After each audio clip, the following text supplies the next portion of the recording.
انا ما قدرتش اطلع اتكلم عن قضية ياسين لان انا مش مستوعبة اللي بيحصل لنا، ومش مستوعبة الموضوع، ومش مستوعبة احنا يعني ممكن نوصل لحد فين، ايه اللي هيجرى بعد كده.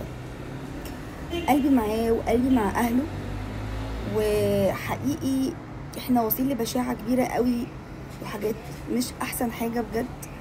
وانا طالعة بس اتكلم في حاجة وعايزة اتكلم فيها معاكم، ان اي حد يحصل له اي حاجة، اي موقف، اي سخافة، اي حاجة حصلت للشخص، يتكلم، ما تسكتوش، لان انت الضحية والناس هتقف معاك وهتجيب لك حقك.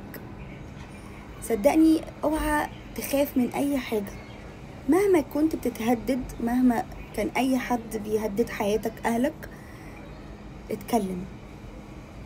اي موقف يحصل لاي حد، لان احنا في زمن صعب، وانا شايفة ان اي حد بيطلع يتكلم في حاجة احنا بنقف جنبه، نبقى جنبه ومعاه. واعتقد كتير خدوا حقهم ورجع لهم حقهم، فما تخافش، انت ما تخافش، انت ضحية وليك الحق فهتاخده مهما كان. مهما كان اللي بيحصل لك اوعى تسكت، اتكلم. احنا لحد دلوقتي ما شفناش الطفل وما شفناش اهله، ومش عايزين نشوف الطفل ولا اهله، بس اتجاب حقه. واي حد بيطلع بيقول اي حاجة، انا شايفة الناس كلها بتقف في صفه وجنبه. اوعى تسكت، الموضوع بشع، لازم نخلي بالنا كويس قوي من اخواتنا الصغيرين ومن ولادنا الصغيرين. الاطفال ما عندهمش وعي برضو، لازم نبقى عارفين وحذرين جدا كل حاجة بتحصل في يومهم. لازم نعرف كل حاجة عن ولادنا، اي ام واي اب لازم يعرفوا بنتهم عملت ايه النهاردة في المدرسة، في النادي، في التمرين، في اي مكان مهما كان. تروحوا اي مكان لازم بعد ما ترجعوا البيت تعرفوا كل حاجة حصلت. ما تسيبوش ولادكم مع اي حد مهما كان. القضية دي بتقولك ما تثقش في اي حد مهما كان، حتى لو قريب منك. ما شفتش حد طلع وقال حاجة الا لما كل الناس بتقف جنبه وبتجيب له حقه.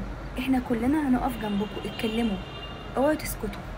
خايف على شكلك، خايف على اسمك، مش لازم تظهر باسمك، حتى لو هتظهر باسم حد تاني، بأي اسم، بس صدقني سكوتك ده غلط.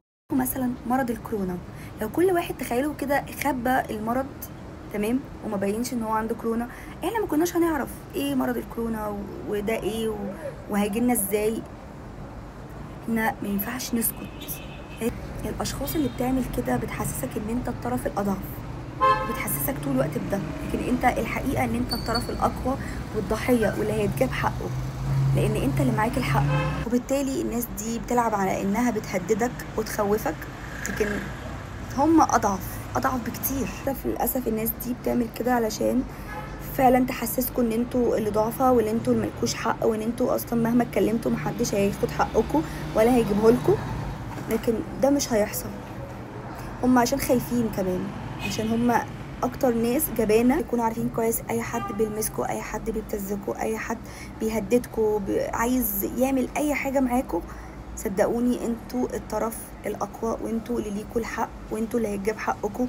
واتكلموا، ما تخافوش. ربنا يلطف بينا ويرحمنا يا رب، ويعني يا رب ما تشوفوش اي حاجه وحشه في اي حد غالي عليكم، وتكونوا دايما بخير وكويسين. ويرحمنا من الناس دي فعلا، ويبعد عننا الناس اللي ما عندهاش دين ولا رحمه ولا انسانيه.